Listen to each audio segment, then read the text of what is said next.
ഞാൻ പാരമ്പര്യമായിട്ട് ഒരു കൃഷിക്കാരനാണ്. ഞാൻ ഏതാണ്ട് എല്ലാ വർഷവും ഇതുപോലെ കൃഷി ചെയ്യാറുണ്ട്. ഇതിനകത്ത് കുക്കുംബറുണ്ട്, വെള്ളരിയുണ്ട്, തണ്ണിമത്തനുണ്ട്, പയറുണ്ട്. ഇത് ഇന്നിപ്പോൾ പറിക്കുന്ന വിഷുവിൻ്റെ ആവശ്യത്തിന് വേണ്ടി പ്രത്യേകം വിഷുവിൽ ഓർഡർ കാരണം ഇത് പറിക്കുകയാണ്. ഇന്ന് വിളവെടുപ്പാണ്.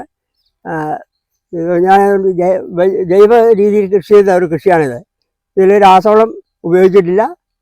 ചാണകവും കോഴിവളമാണ് ഇതിനകത്ത് മെയിനായിട്ട് ഉപയോഗിച്ചത്.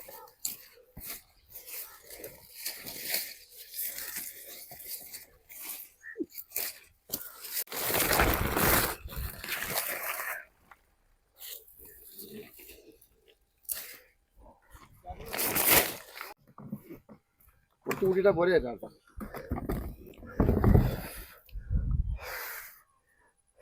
അത് മതി.